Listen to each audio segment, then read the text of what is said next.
Galera, tudo bem com vocês? Professor Anderson aqui na voz. Hoje a gente vai falar um pouco sobre o nosso teste de verificação de aprendizagem. Quero inicialmente parabenizar vocês pelos resultados. Estou muito satisfeito. Isso me mostra que vocês estão conseguindo assimilar os conteúdos e isso é bem motivador para a gente que está aí nessa linha de frente da educação nesse período de aulas não presenciais. Então, eu já quero dizer para vocês que vocês foram muito bem no teste. Tanto o primeiro A, quanto o primeiro B, quanto o primeiro C, quanto o primeiro D. O número de questões era muito pouco, era só 3 questões, mas são 3 questões que conseguem me mostrar que vocês estão no caminho certo, que estão no caminho correto, que vocês estão conseguindo assimilar esse modelo de aula não presencial, não no sentido de estar tudo bem, mas no sentido de conseguir aprender a aprender, que é uma das prerrogativas de um estudante, ou seja, o estudante ele tem que aprender a aprender o tempo todo.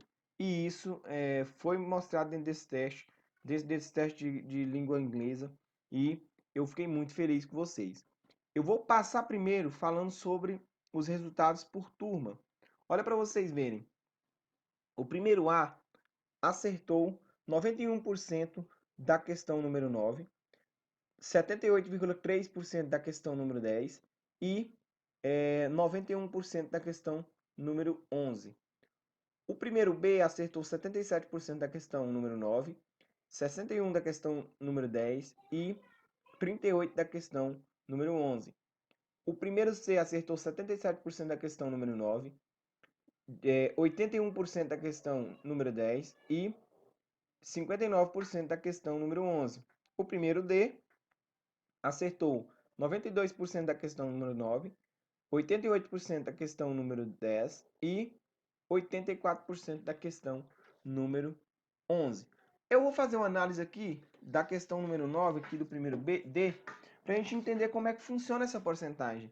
E a gente entender que, mas 92% é ruim? Não, 92% não é ruim, 88% não é ruim, 77% não é ruim. Por quê? Porque uma pessoa que erra a questão, ela já tira ali mais ou menos de 3 a 4% de acerto dessa questão. Olha como a gente vai analisar então a questão número 9, só para vocês entenderem como é que é feita essa soma e tal. A questão número 9, 24 pessoas acertaram a questão. Essas 24 pessoas estão entre entre os 92% de acerto. Mas quantas pessoas erraram essa questão então? 2 pessoas erraram, porque uma colocou que era a letra E e a outra pessoa colocou que era a letra B. Então, olha para vocês verem, se essas duas pessoas tivessem acertado a questão, essa questão teria 100% de acerto. Por quê? Porque eu sei que ninguém colocou a letra A, porque tem 0% de acerto, e ninguém colocou a letra D, beleza? Então, quando a gente fala, por exemplo, em 65%, 77%, a gente está falando aí de 4 pessoas, de 5 pessoas que erram a questão, mas as questões, em sua maioria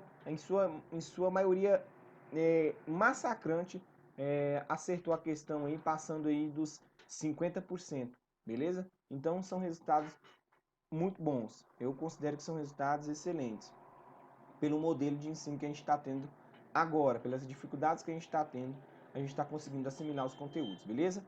Não ligue pro barulho, gente, a gente vai continuar desse jeito, porque aqui em casa é bagunçado mesmo, tá bom? Galera, a questão número 1, ela falava o seguinte: leia a tabela abaixo e responda as questões. Nós temos aqui um monte de características de um gênero textual. Eu não sei qual é esse gênero textual ainda, porque a pergunta ela vai se fazer em cima desse gênero. Então, qual é o gênero textual que tem textos breves escritos em primeira pessoa? Opa, tem vários gêneros textuais que têm essa característica. Bacana, então vamos para outro. Tem temas atuais de caráter subjetivo, ou seja, de caráter individual, onde a pessoa que escreve traz o sentimento seu dentro desse texto. Interessante. Eu já delimitei aqui mais ou menos um número de gêneros, mas ainda não é tão claro para mim. Qual é gênero que tem a linguagem simples, clara e objetiva? Professor, estou começando a entender, mas ainda não me deu um norte. Qual gênero tem a presença de um destinatário e remetente? Gente, destinatário e remetente, isso me lembra alguma coisa de correio? Correios? Me lembra, né? Quando eu quero enviar alguma coisa para alguém, eu tenho que ter sempre um destinatário e um remetente. São características básicas, por exemplo, para eu mandar uma encomenda. Mas eu ainda vou ter que determinar esse gênero para a gente conseguir responder. Qual é o gênero que tem, além das características que eu já citei, um texto expositivo e argumentativo? Qual é o gênero que tem a escrita para expressar a opinião do leitor sobre um assunto? Tá faltando uma letra ali, ó. Não é leitor, não, é leitor. Que pode conter um elogio, uma dúvida, uma crítica ou uma sugestão e que o leitor escreve para o autor. Gente, se eu escrevo, se tem destinatário e remetente, só pode ser um gênero textual. Vamos saber o que é? Beleza. Em qual gênero textual se encaixam as características citadas acima? Propaganda? De cara a gente sabe que não é propaganda, porque propaganda não tem essas características, beleza? Reportagem? Reportagem também não tem as características citadas acima. Carta de leitor? Opa, se tem texto escrito em primeira pessoa, se tem texto de caráter subjetivo, a linguagem é simples, eu escrevo para um autor e quero expressar minha opinião sobre um assunto. Pode ser isso aí. Vamos segurar essa questão. Poesia? Não, não é. E bula de remédio? Também a gente sabe que não é.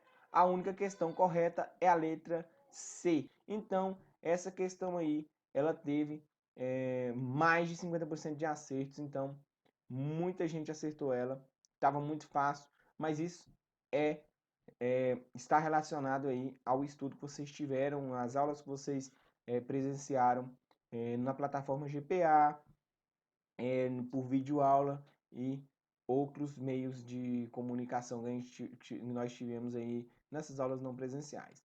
A questão número 2. A questão número 2 ainda fala sobre a tabela de características do gênero textual carta de leitor. Foi o que a gente descobriu na questão 1. Então vamos lá. Qual é a função do gênero da tabela lida? Ou seja, qual é a função da carta de leitor que está aí na tabela acima, que as características estão na tabela?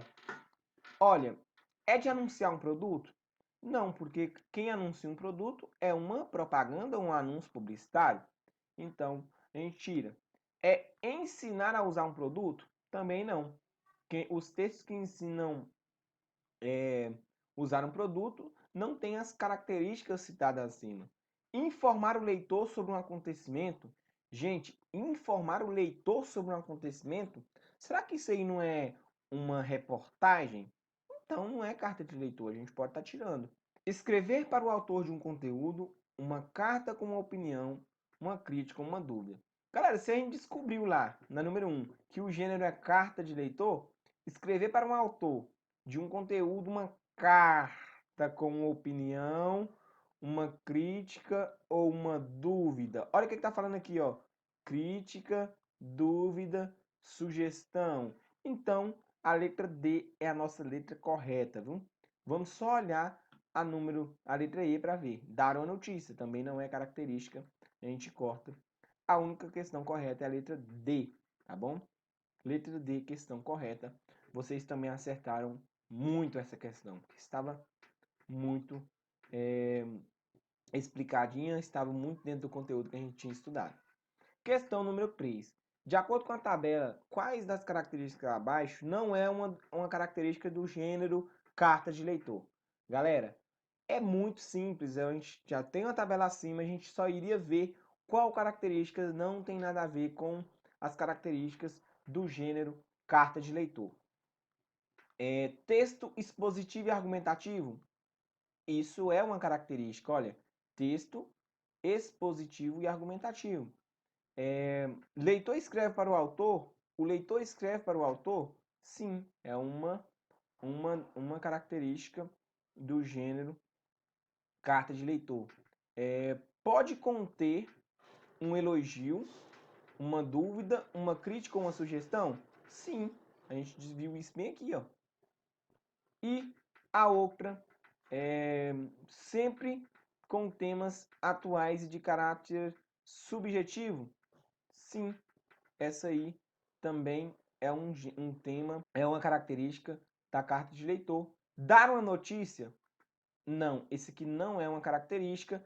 A pergunta pede qual não é, então a resposta correta é a letra E.